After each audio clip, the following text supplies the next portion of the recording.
SCIAS Academy சேனலை subscribe பண்ணுங்க.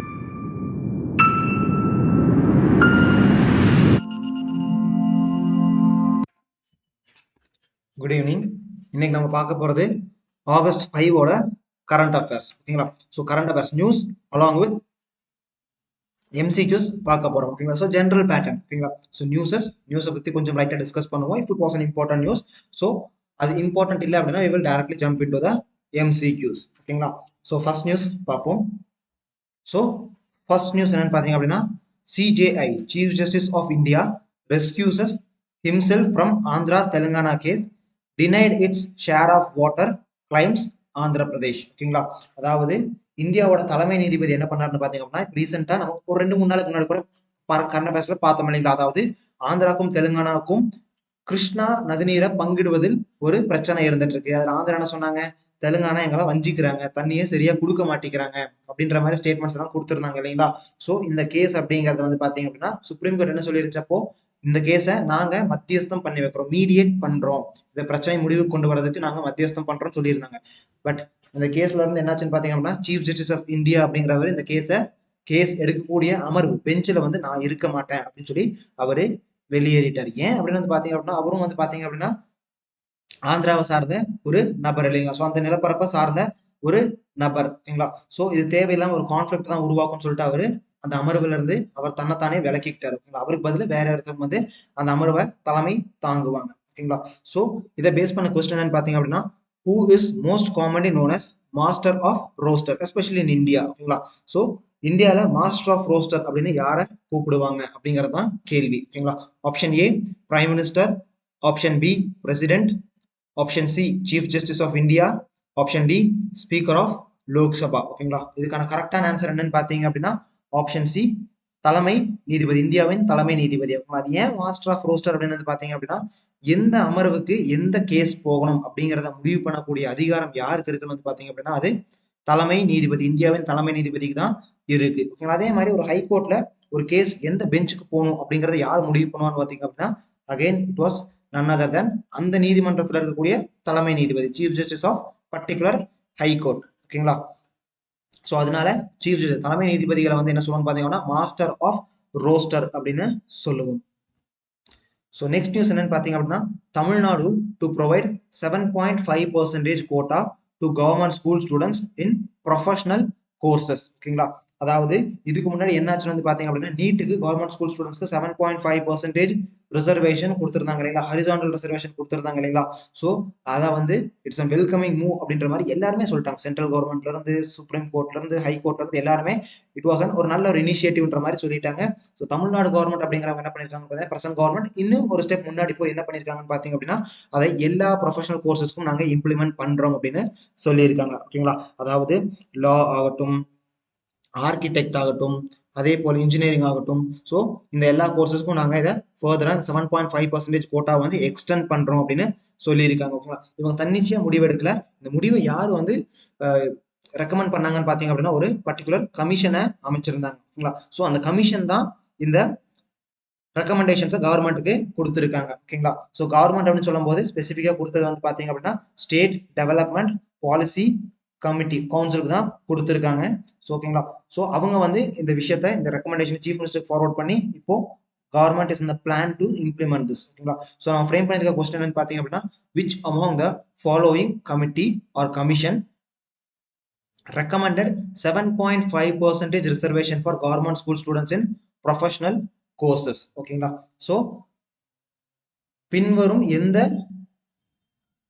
Commission ஆனது அரசாங்க பள்ளியில் பயின்ற மாணவர்களுக்கு 7.5% இடஒதுக்கீடை பரிந்துரை செய்தது?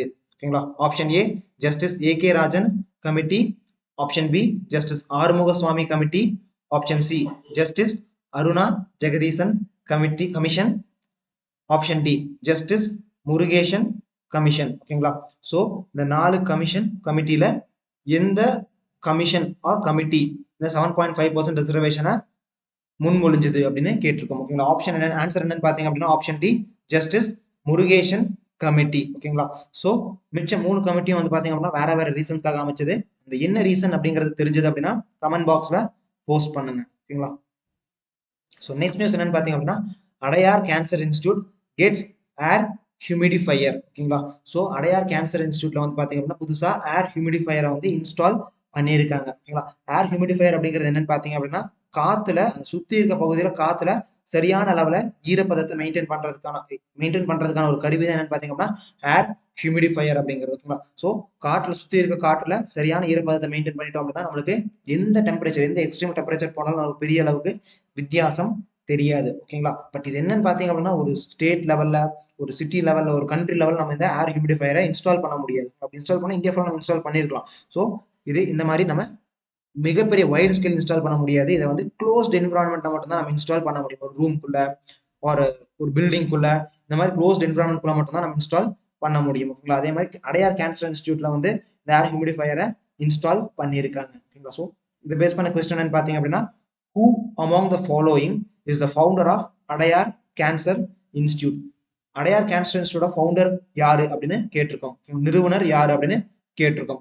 Option A doctor V Shanta, option B doctor Muthulakshmi Reddy, option C doctor Chandrambal, option D doctor Anandi Gopalan. ஓகேங்களா. ஸோ இந்த 4 பேர்ல யாரு அடையார் கேன்சர் இன்ஸ்டியூட்டை ஃபார்ம் பண்ணதுன்னு கேட்டிருக்கோம். ஓகேங்களா. ஸோ அது கரெக்டான ஆன்சர் என்னன்னு பார்த்தீங்க அப்படின்னா option B doctor Muthulakshmi Reddy. ஓகேங்களா. டாக்டர் சாந்தா அப்படிங்கிறவங்களும் அடையார் கேன்சர் இன்ஸ்டியூட் கூட அசோசியேட் ஆனவங்க தான். பட் அவங்க என்னன்னு பார்த்தீங்க அப்படின்னா கிட்டத்தட்ட ஒரு 60 வருஷமா அடையார் கேன்சர் இன்ஸ்டியூட்ல ஒர்க் பண்றாங்க. ஓகேங்களா. ஸோ அவங்க ஒர்க் பண்றாங்க 60 வருஷமா அவங்க வந்து ஒர்க் பண்றாங்க. அதுவும் வந்து பாத்தீங்கன்னா மோஸ்ட்லி பிலந்த்ராபிக்கல் ஒர்க் தான் அவங்க பண்ணிட்டு இருந்தாங்க. பிலந்த்ராபி அப்படிங்கிறது வந்து பாத்தீங்கன்னா ஒரு சேவையா தான் பண்ணிக்கிட்டு இருந்தாங்க. ஓகேங்களா. பெரிய லெவல்ல அவங்க காசு எதுவுமே சார்ஜ் பண்ண மாட்டாங்க. அவங்களுக்கு என்ன தேவையோ அவங்களுக்கு அவங்களோட லைஃபை சஸ்டெயின் பண்றதுக்கு எவ்வளவு பணம் தேவையோ அந்த பணத்தை மட்டும் வாங்கிக்குவாங்க. பெரிய லெவல்ல அதிகமா லேக்ஸ் கணக்குல கோர் கணக்குல பணம் வாங்க மாட்டாங்க. ஓகேங்களா. ஸோ டாக்டர் சாந்தா அப்படிங்கிறவங்களும் famous person from Adyar cancer institute. ஓகேங்களா. But answer is option B. Founder தான் கேட்டிருக்கோம். ஓகேங்களா. So answer is option B. So next news என்னன்னு பார்த்தீங்க அப்படின்னா over 900 applications received after extension of deadline for RTE seats. ஓகேங்களா. So அதாவது ரைட் டு எஜுகேஷன் அப்படின்னு சொல்லுவோம். ஓகேங்களா. ஸோ அந்த ரைட் டு எஜுகேஷன் ஆக்ட் வந்து 2009 வந்து பார்லிமெண்ட்ல பாஸ் பண்ணப்பட்ட ஒரு ஆக்ட். ஓகேங்களா. ஸோ இந்த ஆக்ட் வந்து என்னன்னு பார்த்தீங்க அப்படின்னா எல்லாருக்கும் கல்வி போய் சேரணும் அப்படிங்கிற ஒரு நோக்கத்துக்காக தான் இந்த ஆக்ட் கொண்டு வரப்பட்டது. ஓகேங்களா. அது மட்டும் இல்லாம ஆர்டிகல் 21 86 கான்ஸ்டியூஷன் அமெண்ட்மெண்ட் ஆக்ட் மூலியமா ஆர்டிகல் 21 அப்படிங்கிறத வந்து நம்ம புதுசா இன்ஸ்டால் பண்ணியிருக்கோம். சரத்து 21 அப்படிங்கிறது இந்திய அரசியலமைப்பு சட்டத்துல நம்ம புதுசா புகுத்தி இருக்கோம். ஸோ அதுக்கான எஃபெக்டை கொடுக்கறதுக்காக தான் இந்த ரைட் டு எஜுகேஷன் ஆக்ட் அப்படிங்கிறத நம்ம கொண்டு வந்தோம். ஓகேங்களா. ஸோ இப்போ என்னாச்சுன்னு வந்து பாத்தீங்க அப்படின்னா கிட்டத்தட்ட வந்து 900 அப்ளிகேஷன்ஸ் வந்து அடிஷ்னலா கவர்மெண்ட்டுக்கு வந்திருக்கு. ஓகேங்களா. ஸோ நம்ம என்ன பண்ணணும் பார்த்தா ரைட் டு எஜுகேஷன் ஆக்ட் படி நம்ம ஒரு சீட் வாங்கணும் அப்படின்னா ஃபர்ஸ்ட் கவர்மெண்ட்டுக்கு ஒரு அப்ளிகேஷன் லெட்டரை வந்து நம்ம அனுப்பணும். ஓகேங்களா. ஸோ அதுல இருந்து ஷார்ட் லிஸ்ட் ஆகிறவங்க மட்டும் தான் அந்த சீட்ஸ் அப்படிங்கிறது கிடைக்கும். ஸோ இதை பேஸ் பண்ண கொஸ்டின் என்னன்னு பார்த்தீங்க அப்படின்னா which among the following statement is incorrect about RTE act அதாவது ரைட் டு எஜுகேஷன். ஓகேங்களா. So right to education act பத்தி பின்வருவற்றில் எது தவறானதுன்னு கேட்டிருக்கோம். Option A it was past in the year 2009 அதாவது இது வந்து 2009 ஆண்டு இது பாஸ் பண்ணப்பட்டதுன்னு சொல்லியிருக்கு. ஆப்ஷன் பி என்னன்னு பாத்தீங்க அப்படின்னா it came into force in the year 2010 2010 வருஷம் தான் இது அமலாக்கப்பட்டதுன்னு சொல்லியிருக்கோம். Option C 86 constitutional amendment act inserted article 21A அப்படின்னு சொல்லியிருக்கோம். Option D right to education act mandates that a private school must allocate 15% of a seat for economically weaker section at free of cost. ஓகேங்களா. So இதுல தவறான statement எதுன்னு பாத்தீங்க அப்படின்னா option D. Because நம்ம தவறான இன்கரெக்ட் ஸ்டேட்மெண்ட் தான் கேட்டிருக்கோம். ஸோ ஆப்ஷன் டி தான் இன்கரெக்ட். மற்ற மூணுமே கரெக்ட். ஓகேங்களா. என்னதான் அது 2009 பாஸ் ஆயிருந்தாலும் அதுக்கான ரூல்ஸ் எல்லாம் ஃப்ரேம் பண்ணி அது அமலுக்கு வரும்போது 2010 வருஷம் ஆயிடுச்சு. ஓகேங்களா. So 86 constitutional amendment act of 2002 தான் ஆர்டிகல் 21A வந்து இந்திய அரசியலமைப்பு சட்டத்துல புதிய ஒரு சரத்தா ஆட் பண்ணுச்சு. ஓகேங்களா. அதுக்கு முன்னாடி 2002 வருஷத்துக்கு முன்னாடி நம்மளுக்கு ஆர்டிகல் 21A அப்படிங்கிறது கிடையாது. ஓகேங்களா. ஆர்டிகல் 21A வந்து என்ன சொல்லுதுன்னு வந்து பாத்தீங்க அப்படின்னா 6ல இருந்து 16 வயசு வரைக்கும் இருக்கக்கூடிய அனைவருக்கும் இலவச கட்டாயம் மற்றும் இலவச கல்வி போய் சேரணும் அப்படிங்கறது ஆர்டிகல் 21A சொல்லுது. ஓகேங்களா? ஸோ ஆப்ஷன் டி ஏன் தப்புன்னு பாத்தீங்க அப்படின்னா பிரைவேட் ஸ்கூல்ஸ்ல சீட்ஸ் அலோகேட் பண்ணணும், அதுவும் வந்து பொருளாதாரத்துல நலிவடைந்த மக்களுக்கு சீட்ஸை கொடுக்கணும் அப்படிங்கிறது வந்து ஆர்டிஇயோட ஒரு நோக்கம் தான். பட் அது எவ்வளவு பர்சன்டேஜ் வந்து பாத்தீங்க அப்படின்னா 25%, 15% கிடையாது. ஓகேங்களா? ஸோ நம்ம நினைப்போம் பிரைவேட் ஸ்கூல்ல வந்து ஃபீஸ் அதிகம் நினைப்போம் இல்லைங்களா? பட் இந்த ரைட் டு எஜுகேஷன் ஆக்ட் மூலியமா என்னன்னு பாத்தீங்க அப்படின்னா ஒவ்வொரு ஸ்கூல்லையும் 25% சீட் அப்படிங்கிறது வந்து பாத்தீங்க அப்படின்னா பொருளாதாரத்தில் நலிவடைந்தவங்களுக்கு free of cost private schools provide பண்ணணும். ஓகேங்களா? அதுக்கான காஸ்ட் எல்லாம் கவர்மெண்டே ஏத்துக்கும். ஓகேங்களா? சோ அதுக்காக ஏழை குழந்தைகளும் படிக்கணும் அப்படின்றதுக்காக எடுத்துட்டு வரப்பட்ட ஒரு ஸ்கீம் தான் ரைட் டு எஜுகேஷன் ஸ்கீம் அப்படிங்கிறது. ஓகேங்களா? சோ நெக்ஸ்ட் நியூஸ் என்னன்னு பாத்தீங்க அப்படின்னா aircraft carrier sets off for trial. ஓகேங்களா? அதாவது இந்தியால புதுசா ஒரு ஏர்கிராஃப்ட் கேரியர் உருவாக்கி இருக்காங்க. ஸோ இந்தியாவில் ஏர்கிராஃப்ட் கேரியர் மட்டும் இல்லைங்க, நிறைய ஷிப்ஸ், நேவிக்கான ஷிப்ஸை வந்து நிறைய ஷிப்ஸை உருவாக்கிட்டு இருக்காங்க. அதுவும் வார் ஷிப்ஸ் எல்லாம் எக்கச்சக்கமா உருவாக்கிட்டு இருக்காங்க. ஃபார் எக்ஸாம்பிள் பிரான்ஸ் கூட சேர்ந்து நம்ம வந்து ப்ராஜெக்ட் 75 ஐன்னு ஒரு ப்ராஜெக்ட்ஸ்ல வந்து பாத்தீங்க அப்படின்னா சப்மரைன்ஸ் உருவாக்கிட்டு இருக்கோம். அதே மாதிரி வந்து பாத்தீங்க அப்படின்னா மசாக்டான் ஷிப் டாக்ல வந்து பாத்தீங்க அப்படின்னா நம்ம வார் ஷிப்ஸை வந்து நிறைய உருவாக்கிட்டு இருக்கோம். ஓகேங்களா? அதே மாதிரி ஏர்கிராஃப்ட் கேரியர் அப்படிங்கிறது வந்து பாத்தீங்க அப்படின்னா இப்போ ரீசெண்டா டெஸ்ட் ட்ரையல் பண்ணி பார்த்துருக்கோம் எப்படி இது பர்ஃபார்ம் பண்ணுது அப்படிங்கிறது. ஓகேங்களா? ஸோ ஃபிஃப்த் கொஸ்டின் என்னன்னு பாத்தீங்க அப்படின்னா which among the following statement is correct about IAC-1. ஓகேங்களா? ஸோ ஆப்ஷன் ஏ என்னன்னு பாத்தீங்க அப்படின்னா indigenously built submarines. Option B என்னன்னு பாத்தீங்க அப்படின்னா indigenously built nuclear warships. Option C என்னன்னு பாத்தீங்க அப்படின்னா indigenously built aircraft carrier. Option D என்னன்னு பாத்தீங்க அப்படின்னா இன்டென்ஜினியஸ்லி பில்ட் கன்வென்ஷனல் சப்மரைன். ஓகேங்களா?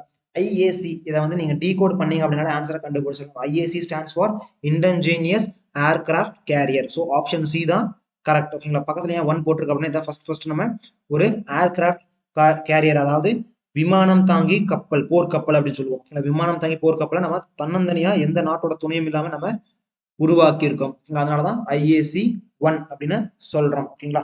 சோ அதே மாதிரி வந்து பாத்தீங்க அப்படின்னா நம்ம பல கப்பல்கள் உருவாக்கிட்டு இருக்கோம். ப்ராஜெக்ட் 71 பிரான்ஸ் கூட சேர்ந்து நம்ம எவ்வளவு கப்பலை உருவாக்குறோம் அப்படிங்கிறது தெரிஞ்சது அப்படின்னா அதை கமெண்ட்ல போஸ்ட் பண்ணுங்க. ஓகேங்களா?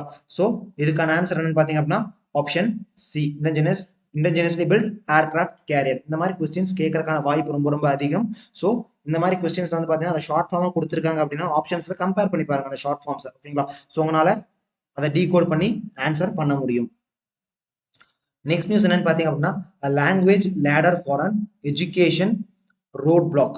த dream of many Indian students seeking to pursue professional course in their mother tongue can be realised. ஓகேங்களா? அதாவது இது வந்து இன்னைக்கு ஹிந்து நியூஸ் பேப்பர்ல வந்த ஒரு ஆர்டிக்கலோட டைட்டில். ஓகேங்களா? இந்த ஆர்டிக்கல் யார் எழுதுனதுன்னு வந்து பாத்தீங்க அப்படின்னா நம்ம வைஸ் பிரசிடென்டான வெங்கையா நாயுடு அந்த ஆர்டிக்கலை எழுதியிருக்காங்க. ஸோ இந்த ஆர்டிக்கல் என்ன சொல்லியிருக்காங்கன்னு பாத்தீங்கன்னா importance of an mother tongue. அதே மாதிரி அதாவது தாய்மொழியை பற்றியான முக்கியத்துவம், அது மட்டும் இல்லாம ஒரு மொழியை நம்ம தாய்மொழியில ஐ மீன் ஒரு விஷயத்தை நம்ம தாய்மொழியில கத்துக்கிறதுனால அதோட அட்வான்டேஜஸ் என்ன அப்படிங்கிறத வந்து வெங்கையா நாயுடு இந்த ஆர்டிக்கல்ல பேசியிருக்காரு. ஓகேங்களா? சோ அது பேசும்போது பல விதமான எஜுகேஷன் சம்பந்தப்பட்ட ஒரு ஸ்கீம்ஸ், போர்ட்டல்ஸ் எல்லாம் வந்து அவர் மென்ஷன் பண்ணிக்கிட்டே வராரு. சோ அதை பேஸ் பண்ணி தான் இன்னைக்கு நம்ம கொஸ்டின்ஸை ஃப்ரேம் பண்ணியிருக்கோம். ஓகேங்களா? So which among the following initiative is not related to education? பின்வருவற்றில் எது கல்வியுடன் தொடர்புடையது அல்ல அப்படின்னு கேட்டிருக்கோம். ஓகேங்களா? Option A Swayam Prabha, option B Swayam portal, option C Diksha portal, option D pencil portal. ஓகேங்களா? சோ இந்த கொஸ்டினுக்கான கரெக்டான ஆன்சர் என்னன்னு பாத்தீங்க அப்படின்னா கரெக்டான ஆன்சர் அப்படின்னா எஜுகேஷன் கூட சம்மந்தம் இல்லாத ஒரு போர்ட்டல் எதுன்னு பாத்தீங்க அப்படின்னா பென்சில் போர்ட்டல். ஓகேங்களா? பென்சில் பார்த்த உடனே எல்லாருக்கும் ஸ்கூல் எஜுகேஷன் அப்படிதான் லிங்க் பண்ணுவாங்க. பட் பென்சில் போர்ட்டல் அப்படிங்கிறது it was not related to education. ஓகேங்களா? ஆப்ஷன் ஏ ஸ்வயம் பிரபா அப்படிங்கிறது வந்து பாத்தீங்க அப்படின்னா DTH, அதாவது டைரக்ட் டு ஹோம், டிவி மூலியமா கல்வியை போதிக்கிறது தான் ஸ்வயம் பிரபா ஸ்கீம் அப்படிங்கிறது. அதுக்காக கவர்மெண்ட் 32 சேனல்ஸை தொடங்கி இருக்காங்க. ஸோ கல்வியை வந்து ஆன்லைன் ஐ மீன் டிவில கொடுக்கறதுக்காக. ஸ்வயம் போர்ட்டல் அப்படிங்கிறது என்னன்னு பாத்தீங்க அப்படின்னா ஸ்வயம் கோர்சஸ் எல்லாம் நிறைய கோர்சஸ் காலேஜஸ் படிக்கிறவங்க இந்த கோர்சஸ் பத்தி கேள்விப்பட்டிருக்காங்க வாய்ப்பு அதிகம். ஓகேங்களா? ஸ்வயம் போர்ட்டல் வந்து என்னன்னு பாத்தீங்கன்னா கிளாஸ் 9ல இருந்து உங்க போஸ்ட் கிராஜுவேஷன் வரைக்கும் எல்லாமே ஆன்லைன்ல உங்களுக்கு அவைலபிளா இருக்கு. கோர்சஸ் எல்லாமே ஆன்லைன்ல ஃப்ரீ ஆஃப் காஸ்ட் அவைலபிளா இருக்கு. ஸோ கிளாஸ் 9ல இருந்து போஸ்ட் கிராஜுவேஷன் வரைக்கும் எல்லாருமே இந்த ஸ்வயம் போர்ட்டல்ல போய் படிக்கலாம் free of the cost. Net மட்டும் இருந்தா போதும், அதுல போய் கோர்சஸ் எல்லாமே அட்டன் பண்ணி நம்ம படிச்சுக்கலாம். அதே மாதிரி எனக்கு வந்து பிஇ பர்டிகுலர் இன்ஜினியரிங் படிக்கணும், பர்டிகுலர் ஆர்ட்ஸ் சப்ஜெக்ட் படிக்கணும் அப்படிங்கிற இன்ட்ரெஸ்ட் இல்லை. பட் எனக்கு ஒரு செக்ஷன், ஒரு சின்ன பார்ட் மட்டும் படிக்கணும்னு ஒரு ஆசை இருக்கு. ஆர்டிஃபிஷியல் இன்டெலிஜென்ஸ் பிக் டேட்டா பத்தி நான் தெரிஞ்சுக்கணும் அப்படின்னு ஆசை இருக்கு அப்படின்னா அதையும் ஸ்வயம் போர்ட்டல்ல படிக்கலாம். ஓகேங்களா. தீக்ஷா போர்ட்டல் அப்படிங்கிறது வந்து பாத்தீங்க அப்படின்னா it is for helping the teachers. ஒரு டீச்சருக்கும் இன்னொரு டீச்சருக்கும் கம்யூனிகேஷன் ஒரு போர்ட்டலா இருக்கிறது தான் இந்த தீக்ஷா போர்ட்டல் அப்படிங்கிறது. ஸ்டூடெண்ட்டும் டீச்சர்ஸ் கூட கம்யூனிகேட் பண்ணலாம். பட் இது எதுக்குன்னு பாத்தீங்க அப்படின்னா sharing of the information and sharing of the technology. ஒரு டீச்சர் அப்படிங்கிறவங்க டெக்னாலஜி எப்படி இன்பில்ட் பண்ணி கிளாஸ் எடுக்கிறாங்க அப்படிங்கறத இந்த தீக்ஷா போர்ட்டல் மூலியமா வேற ஒரு டீச்சருக்கு எக்ஸ்பிளைன் பண்ணலாம். ஓகேங்களா. அதே மாதிரி வந்து பாத்தீங்க அப்படின்னா புது லேர்னிங் மெத்தடாலஜி ஏதோ டீச்சர் கண்டுபிடிச்சிருந்தாங்க அப்படின்னாலும் அதையும் மென்ஷன் பண்ணலாம். பட் பென்சில் போர்ட்டல் அப்படிங்கிறது இட் இஸ் ரிலேட்டட் டு எதை ரிலேட் பண்ணதுன்னு வந்து பாத்தீங்க அப்படின்னா it is related to child labour eradication. ஓகேங்களா. ஸோ அதோட அப்ரிவேஷன் என்னன்னு பாத்தீங்க அப்படின்னா portal for effective enforcement of no child labour in India அப்படிங்கிறது அதோட அப்ரிவேஷன். ஓகேங்களா. ஸோ இந்த பென்சில் போர்ட்டல் அப்படிங்கிறது it was for child labour எராடிகேஷனுக்கு. மற்ற மூணுமே எஜுகேஷன் சம்பந்தப்பட்டது. ஸோ நெக்ஸ்ட் நியூஸ் என்னன்னு பாத்தீங்க அப்படின்னா no fundamental right to strike, essential worker should not restore to strike. அதாவது ஸ்ட்ரைக் அப்படிங்கிறது ஒரு எசென்ஷியல் உரிமை, அதாவது அடிப்படை உரிமை கிடையாது அப்படின்னு சொல்லியிருக்காங்க. ஓகேங்களா. ஸோ நம்ம எல்லாருக்குமே தெரியும் அடிப்படை உரிமைகள் எல்லாமே எல்லா இந்தியனுக்கும் இருக்கு. அதே மாதிரி இந்தியன்ஸ் இல்லாம ஒரு சில ஃபாரினர்ஸ்க்கும் அடிப்படை உரிமைகள் அப்படிங்கிறது இருக்கு. ஓகேங்களா. எக்ஸப்ட் ஆர்டிகல் 15, 16, 19, 29 and 30 தவிர மற்ற எல்லா ஃபண்டமெண்டல் ரைட்டுமே ஃபாரினர்ஸ்க்கும் அக்செப்டபிள், செல்லுபடி ஆகும். ஓகேங்களா. ஸோ இந்த ஆர்டிகல்ல வேற என்ன சொல்லியிருக்காங்க பாத்தீங்கன்னா அதே மாதிரி எசென்ஷியல் ஒர்க்கர்ஸ் அப்படிங்கிறவங்க என்னைக்குமே ஸ்ட்ரைக் பண்ணவே கூடாது. எசென்ஷியல் ஒர்க்கர் அப்படிங்கும் போது என்னன்னு பாத்தீங்கன்னா டிரான்ஸ்போர்ட் ஒர்க்கர்ஸ் ஆகட்டும், ஹாஸ்பிட்டல் ஸ்டாஃப்ஸ் ஆகட்டும், ஸோ அவங்கெல்லாம் வந்து என்ன பண்ணணும்னு பாத்தீங்க அப்படின்னா என்னைக்குமே ஸ்ட்ரைக் பக்கம் போகவே கூடாது அப்படின்னு சொல்லியிருக்காங்க. ஓகேங்களா. ஸோ இந்த ஆர்டிகல்ல வந்து நம்ம என்ன பேஸ் பண்ணி என்ன क्वेश्चंस கேட்டிருக்கோம் பாத்தீங்க அப்படின்னா so article implicitly mentioned in an article 19 அப்படின்னு கேட்டிருக்கோம். ஓகேங்களா. ஸோ பின்வருவற்றில் எது ஆர்டிகல் 19 இல் மென்ஷன் பண்ணப்படவில்லை அப்படின்னு கேட்டிருக்கோம். ஓகேங்களா. So option A right to picketing, option B right to demonstration, option C right freedom of silence, option D right to strike. So இந்த 4ல எது மென்ஷன் பண்ணப்படலை அப்படின்னு வந்து பாத்தீங்க அப்படின்னா option D right to strike mention பண்ணப்படலை. ஓகேங்களா. ஸோ அவங்க பிக்கெட்டிங் பண்ணிக்கலாம். Picketing is also form of strike. Strike அப்படின்னு என்னன்னு பாத்தீங்க அப்படின்னா ஒட்டுமொத்தமா எல்லாத்தையும் நிறுத்தி வச்சிருது. ஸோ ஒரு கம்பெனியே முடக்கி போட்டுறது தான் ஸ்ட்ரைக் அப்படிங்கிறது, ஒரு ஆர்கனைசேஷனே முடக்கி போட்டுறது அப்படின்னு தான் ஸ்ட்ரைக். பிக்கெட்டிங்னா என்னன்னு பாத்தீங்க அப்படின்னா ஒரு சிலருக்கு ஒரு சில விஷயங்கள கருத்து உடன்பாடு இல்லை அப்படின்னா அவங்க அந்த கருத்தை வந்து எதிர்க்கலாம். ஓகேங்களா. ஸோ அந்த எதிர்க்கும் போது என்னன்னு பாத்தீங்கன்னா ஒரு இடத்துல கூடி மக்கள் ஒரு இடத்துல அவங்க கூடி அந்த ஆர்கனைசேஷன் வேலை செய்ய போறவங்க கிட்ட எங்க பிரச்சனை இது, நீங்க வேலை செய்ய போகாதீங்க அப்படின்னு அவங்க கிட்ட கெஞ்சி கேட்கலாம். ஓகேங்களா. ஸ்ட்ரைக் அப்படிங்கிறது அப்ரப்டா நாம் போல நீயும் போகக்கூடாது அப்படிங்கறதான் ஸ்ட்ரைக். பிக்கெட்டிங் அப்படிங்கிறது வந்து பாத்தீங்கன்னா ஒரு ரெக்வஸ்ட் முன்வைக்கலாம், அதை கேட்கறதும் கேட்காம இருக்கிறதும் ஒரு தனிப்பட்ட ஒர்க்கருடைய உரிமை. ரைட் டு டெமான்ஸ்ட்ரேட் அப்படிங்கிறது வந்து பாத்தீங்க அப்படின்னா இது எல்லா மக்களுக்குமே இருக்கு. ஸோ ஒரு சட்டம், அரசாங்கம் ஒரு சட்டம் கொண்டு வராங்க அப்படின்னா அது பிடிச்சிருந்துச்சு அப்படின்னா அதை வந்து ஆதரிக்கிறதும், பிடிக்கல அப்படிங்கும்போது அதை எதிர்க்கிறதும், அப்படி இல்லைன்னா அரசாங்கத்துக்கு அகேன்ஸ்ட் நம்ம ஏதோ ஒரு கண்டனத்தை தெரிவிக்கணும் அப்படின்னா உண்ணாவிரதம், போராட்டம், கவன ஈர்ப்பு போராட்டம் எல்லாம் பண்ணுவாங்க இல்லையா, அதெல்லாம் it is a form of demonstration. ஓகேங்களா. ஸோ நிறைய இடத்துல பார்த்துருப்பீங்க, நிறைய பேர் வந்து பாத்தீங்க அப்படின்னா நம்ம இங்க போயிட்டு இருக்க இடத்துல ஒரு 4-5 பேர் வந்து ஒரு இஷ்யூ பத்தி பேசிக்கிட்டு இருப்பாங்க. அதுதான் ரைட் டு டெமான்ஸ்ட்ரேஷன் அப்படிங்கிறது. ஓகேங்களா. ஸோ நெக்ஸ்ட் நியூஸ் என்ன, ஸோ இதோட ஆன்சர் என்னன்னு பார்த்தீங்கன்னா ஆப்ஷன் டி. நெக்ஸ்ட் நியூஸ் என்னன்னு பாத்தீங்க அப்படின்னா ஏர் quality commission bill for national capital region cleared. It has full-time chairman will have a final say on policy to address problem. So டெல்லியில வந்து பாத்தீங்க அப்படின்னா ஏர் குவாலிட்டி ப்ராப்ளம் அப்படிங்கிறது வந்து மிகப்பெரிய ஒரு பிரச்சனையா போய்கிட்டு இருக்கு. ஓகேங்களா. ஸோ இந்த ஏர் குவாலிட்டி ப்ராப்ளம் வந்து என்னன்னு பாத்தீங்க அப்படின்னா லைக் சுற்றுப்புறத்துல இருக்கக்கூடிய காற்றுல எவ்வளவு மாசுபாடு இருக்கிறது அப்படிங்கறத வந்து மெஷர் பண்ணி பார்க்கும்போது என்னாச்சு, ஏர் குவாலிட்டி இண்டெக்ஸ் மெஷர் பண்ணி பார்க்கும்போது என்னாச்சுன்னு பாத்தீங்க அப்படின்னா டெல்லி அப்படிங்கிறது என்னைக்குமே குட் அப்படிங்கிற லெவல்ல ஃபுல் டே மெயின்டைன் ஆனதே கிடையாது. அட்லீஸ்ட் ஏதோ ஒரு பார்ட் ஆஃப் டெல்லியாவது பேட் எக்ஸ்ட்ரீம் லெவல்ல தான் ரெஜிஸ்டர் ஆகிக்கிட்டு இருக்கு. ஓகேங்களா. அதனால என்ன பண்ணாங்கன்னு பாத்தீங்க அப்படின்னா லைக் டெல்லிக்கு வந்து பாத்தீங்கன்னா ஏர் குவாலிட்டி கமிஷன் அப்படிங்கிற ஒரு கமிஷனை வந்து நம்ம போடுவோம். அந்த கமிஷன் என்ன பண்ணுவாங்கன்னு பாத்தீங்க அப்படின்னா ஒவ்வொரு ரீஜன்லயும் எவ்வளவு பொல்யூஷன் ஆகுது அப்படிங்கிறத ஸ்டடி பண்ணுவாங்க அப்படிங்கறதான் அந்த பில்லுல மென்ஷன் பண்ணிருக்கப்பட்ட விஷயம். ஓகேங்களா. சோ இந்த கமிஷன் வந்து என்ன பண்ணுவாங்கன்னு பாத்தீங்க அப்படின்னா இந்த கமிஷனுக்கு வந்து ஃபுல் டைம் மெம்பர் அப்படின்னு ஃபுல் டைம் சேர்மன் அப்படிங்கிறவங்க இருப்பாங்க.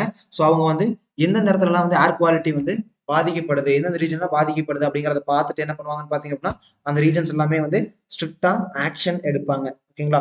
சோ இந்த கமிஷன் மூலியமா என்னன்னு பாத்தீங்க அப்படின்னா யாரோ ஒருத்தர் வந்து ஏர் குவாலிட்டியை சுற்றுப்புற காற்றுல இருக்கக்கூடிய காற்றோட தன்மையை வந்து பாதிக்கிற மாதிரி யாரோ ஒருத்தர் நடந்துட்டாங்க அப்படின்னா அவங்க மேல வந்து ஃபைன் போடலாம். ஓகேங்களா, 1 கோடி வரைக்கும் ஃபைன் போடலாம். அந்த ஃபைனை கட்ட முடியல அப்படின்னா அவங்க வந்து 5 வருஷம் ஜெயில் தண்டனையும் இந்த கமிஷனால கொடுக்க முடியும். ஓகேங்களா, ஸோ இதுல வந்து என்னாச்சுன்னு பாத்தீங்கன்னா ஃபார்மர்ஸ் வந்து ஸ்டபிள் பர்னிங், அதாவது அவங்க விளைநிலத்துல எஞ்சி இருக்கக்கூடிய எச்சம், ஓகேங்களா, அதாவது பயிர் அறுவடை முடிஞ்சதுக்கு அப்புறம் ரிமைனிங் இருக்கக்கூடிய பொருட்களை வந்து எரிப்பாங்க. ஓகேங்களா, அது பஞ்சாப் ரீஜன்ல வந்து மோஸ்ட் காமன், அதான் ஸ்டபிள் பர்னிங் அப்படின்னு சொல்லுவாங்க. ஓகேங்களா, அந்த ஸ்டபிள் பர்னிங் பண்ணக்கூடிய ஃபார்மர்ஸ் மேலேயும் பெனாலிட்டி அப்படிங்கிறது போடப்படும் அப்படின்னாங்க. பட் என்னாச்சுன்னு பாத்தீங்கன்னா அங்க கண்டென்ஷியஸ் அந்த விஷயம் வந்து வெளியெடுத்துட்டாங்க. பிகாஸ் ஆல்ரெடி ஃபார்மர் ப்ரொடெஸ்ட் பண்ணிக்கிட்டு இருக்காங்க. ஸோ அந்த விஷயத்த மட்டும் வெளியே எடுத்துட்டாங்க. ஓகேங்களா, ஸோ இதுதான் ஒரு ஜிஸ்ட் அபவுட் இந்த பில். ஸோ இதை பேஸ் பண்ண கொஸ்டின் என்னன்னு பாத்தீங்கன்னா which among the following gas or particle is not the part of air quality index. Air quality இண்டெக்ஸ்ல பின்வருவற்றில் இது ஒரு சேர்க்கப்படவில்லை அப்படின்னு கேட்டிருக்கோம். Option A carbon monoxide, option B sulphur dioxide, option C lead, option D particulate matter 1.0. ஓகேங்களா, so இதுல எது சேர்க்கப்படலை அப்படின்னா option D particulate matter 1.0. Air quality இண்டெக்ஸ்ல 8 components இருக்கு. ஓகேங்களா, என்னென்னு பாத்தீங்க அப்படின்னா பார்ட்டிகுலேட் மேட்டர் 10 இருக்கு, பார்ட்டிகுலேட் மேட்டர் 2.5 இருக்கு, அதே மாதிரி கார்பன் மோனாக்சைடு, நைட்ரஸ் ஆக்சைடு, அதே மாதிரி sulphur di oxide, ammonia, let, ozone. இந்த 8 பார்ட்டிகல்ஸ் தான் வந்து பாத்தீங்கன்னா ஏர் குவாலிட்டி இண்டெக்ஸ்ல இருக்கக்கூடிய பார்ட்டிகல்ஸ். இதை பேஸ் பண்ணி தான் காற்றுல எவ்வளோ கெமிக்கல்ஸ் நச்சுத்தன்மை கலந்துருக்கு அப்படிங்கிறத வந்து ஏர் குவாலிட்டி இண்டெக்ஸை இந்த 8 பார்ட்டிகல்ஸை வச்சு தான் 8 இண்டிகேட்டர்ஸை வச்சு தான் மெஷர் பண்ணுவாங்க. ஓகேங்களா, ஸோ நெக்ஸ்ட் நியூஸ் என்னன்னு பாத்தீங்க அப்படின்னா in about 1 hour Rajya Sabha passed 3 bills. ஓகேங்களா, ராஜ்யசபால ஒரே மணி நேரத்துல 3 பில்ஸை பாஸ் பண்ணாங்க. ஏன் அப்படின்னு பாத்தீங்க அப்படின்னா அப்போசிஷன் பார்ட்டி எல்லாமே ராஜ்யசபா மட்டும் இல்லைங்க, லோக்சபாலையும் அமளியில ஈடுபட்டுக்கிட்டு இருக்காங்க. ஓகேங்களா, ஸோ அமளியில் ஈடுபட்டு இருக்கும்போது என்ன ஆகும் பாத்தீங்க அப்படின்னா லைக் டேரக்டா வந்து அந்த பில்லை வந்து பிரசென்ட் பண்ணும் போதே கம்ப்ளீட்லி எக்ஸ்பிளைன் பண்ணி முடிச்சிருவாங்க. ஸோ எக்ஸ்பிளைன் பண்ணி முடிக்கும் போது அமளியில் ஈடுபடும் போது என்ன பண்ணுவாங்கன்னு பாத்தீங்க அப்படின்னா அந்த எக்ஸ்பிளைன் பண்றதை அப்ரப்டா ஸ்டாப் பண்ணி ஓட் எடுக்க ஆரம்பிச்சிருவாங்க. ஓகேங்களா, ஸோ ஓட் எடுக்கும்போது என்ன ஆகும் பாத்தீங்கன்னா ஆப்வியஸ்லி லோக்சபால இன்னைக்கு இருக்க ரூலிங் கவர்மெண்ட்டுக்கு அதிகமான மெஜாரிட்டி இருக்கு, ராஜ்யசபாலும் கன்சிடரபிள் அமௌண்ட் ஆஃப் மெம்பர்ஸ் இருக்காங்க. ஸோ 2 ஹவுஸ்லும் ஈஸியா பாஸ் ஆயிடுது. ஓகேங்களா, அது சிம்பிள் மெஜாரிட்டி சட்டங்கள் அப்படின்னா அது ஈஸியா பாஸ் ஆயிருது. ஓகேங்களா, ஸோ இன்னைக்கு நம்ம ராஜ்யசபா பேஸ் பண்ண ஒரு கொஸ்டின் தான் எடுத்திருக்கோம். Which among the following statement is correct about Rajya Sabha. ஓகேங்களா, ஸோ மேலவை பற்றி பின்வருவற்றில் எது சரியானது, நாடாளுமன்ற மேலவை பற்றி பின்வருவற்றில் எது சரியானதுன்னு கேட்டிருக்கோம். So option A Rajya Sabha will be dissolve every 6 years. ஓகேங்களா, so option B in Rajya Sabha there is no representative for union territories. ஓகேங்களா, யூனியன் டெரிட்டரி பிரதிநிதித்துவப்படுத்துறதுக்கு ராஜ்யசபால யாருமே இல்லை அப்படின்னு சொல்லியிருக்கோம். Option C reservation for SC/ST candidate is available in Rajya Sabha அப்படின்னு சொல்லியிருக்கோம். Option D Rajya Sabha has 12 nominated members. ஓகேங்களா, ஸோ இதுல கரெக்டான ஆன்சர் என்னன்னு பாத்தீங்க அப்படின்னா ஆப்ஷன் டி. ஓகேங்களா, ஸோ ஆப்ஷன் ஏ ஏன் தவறு அப்படின்னா 6 வருஷத்துக்கு ஒரு டிசால்வ் பண்ண மாட்டாங்க. ஸோ ராஜ்யசபா அப்படிங்கிறது டிசால்வே ஆகாது, இட் வாஸ் கண்டினியூஸ் ஹவுஸ். ஓகேங்களா, அதுல இருக்க மெம்பர்ஸ் அப்படிங்கிறவங்க 2 வருஷத்துக்கு ஒரு டைம் 3ல் 1 பங்கு மக்கள் ரெப்ரஸன்டேட்டிவ்ஸ் வெளியே வருவாங்க. ஓகேங்களா, அதே மாதிரி வந்து பாத்தீங்க அப்படின்னா ராஜ்யசபால இது வரைக்கும் 5 ரெப்ரஸன்டேட்டிவ்ஸ் யூனியன் டெரிட்டரியை ரெப்ரசென்ட் பண்ணி போறாங்க. 233 பேர் ஸ்டேட்டையும் 5 பேர் யூனியன் டெரிட்டரியும் 12 பேர் நாமினேட்டட் மெம்பர்ஸ் இருக்காங்க. அதே மாதிரி ரிசர்வேஷன் ஃபார் SC/ST அப்படிங்கிறது ராஜ்யசபால கிடையாது, லோக்சபால மட்டும்தான் இருக்கு. அந்த ரிசர்வ்டு சீட்ஸ் அப்படிங்கிறது வந்து பாத்தீங்க அப்படின்னா தனி தொகுதின்னு சொல்லுவாங்க இல்லைங்களா, அதெல்லாம் லோக்சபால மட்டும்தான் இருக்கு, ராஜ்யசபால இந்த ரிசர்வேஷன் அப்படிங்கிற கான்செப்டே கிடையாது. ஓகேங்களா, ஸோ நெக்ஸ்ட் நியூஸ் என்னன்னு பாத்தீங்க அப்படின்னா 2 years on as union territory Kashmir militancy yet to win fears grow that a Taliban comeback in Afghanistan may raise ability to strike. So இது வரும் இன்னைக்கு August 5 இந்த 2 வருஷத்துக்கு முன்னாடி 2019 August 5 என்னாச்சுன்னு பாத்தீங்க அப்படின்னா state of Kashmir Jammu and Kashmir என்ன பண்ணாங்க பாத்தீங்க அப்படின்னா 2 யூனியன் டெரிட்டரியா பிரிச்சாங்க. ஜம்மு அண்ட் காஷ்மீரை வந்து union territory with legislature, Ladakh வந்து யூனியன் டெரிட்டரி வித்தவுட் லெஜிஸ்லேச்சர் பிரிச்சாங்க இல்லையா. ஸோ அது முடிஞ்சு இது 2வது ஆனிவர்சரி. பட் ஈவன் தோ இதை பண்ணியும் இன்னைக்கும் மிலிட்டன்சியான டெரரிசமோட ஃபியர் அப்படிங்கறது வந்து அங்க இருந்துட்டு தான் இருக்கு. அதுவும் இல்லாம இப்போ ஆப்கானிஸ்தான தாலிபானோட பவர் இன்க்ரீஸ் ஆக அந்த இன்ஃபுளுன்ஸ் அப்படிங்கிறது காஷ்மீர் மேலேயும் வருமோ அப்படிங்கிற ஒரு பயம் இன்க்ரீஸ் ஆகிட்டே போயிட்டு இருக்கு அப்படின்னு சொல்லியிருக்காங்க. ஸோ இதை பேஸ் பண்ண கொஸ்டின் பாத்தீங்க அப்படின்னா which among the following is correct about temporary, transitional and special provisions in Indian constitution. Indian அரசியலமைப்பு சட்டத்துல எது டெம்பரரி டிரான்சிஷன் அண்ட் ஸ்பெஷல் ப்ரொவிஷன்ஸை பத்தி பின்வருவற்றில் எது சரியானதுன்னு கேட்டிருக்கோம். ஓகேங்களா? Option A, it is enshrined in the part 21 of Indian constitution. ஓகேங்களா? இது பார்ட் 21 இந்தியன் அரசியலமைப்பு சட்டத்துல பகுதி 21 பார்ட் 21ல மென்ஷன் ஆயிருக்குன்னு சொல்லியிருக்காங்க. Option B, article 368 comes under this provision அப்படின்னு சொல்லியிருக்காங்க. அதாவது சரத்து 368 அப்படிங்கிறது இதுக்கு கீழே தான் வரும் அப்படின்னு சொல்லியிருக்காங்க. ஸோ ஆப்ஷன் சி என்னன்னு பாத்தீங்கன்னா they are permanent provisions in the constitution சொல்லியிருக்காங்க. Option D, only Jammu and Kashmir enjoys the special privilege அப்படிங்கிறது ஆப்ஷன் டி. ஸோ கரெக்டான ஆன்சர் என்னன்னு பாத்தீங்க அப்படின்னா option A, it is enshrined in the part 21 of Indian constitution. தான் correct. ஓகேங்களா? So article 368 அப்படிங்கறத வந்து பாத்தீங்க அப்படின்னா it deals with the amendment. ஓகேங்களா? அமெண்ட்மெண்ட் ஆஃப் த கான்ஸ்டியூஷன் எப்படி நம்ம அமெண்ட் பண்றது அப்படிங்கிற ஒரு சரத்து தான் ஆர்டிகல் 368 அப்படிங்கிறது. அதுக்கான ப்ரொவிஷன், அதுக்கான ப்ரொசீஜரை கொடுத்துருக்கிறது தான் ஆர்டிகல் 368 அப்படிங்கிறது. ஓகேங்களா?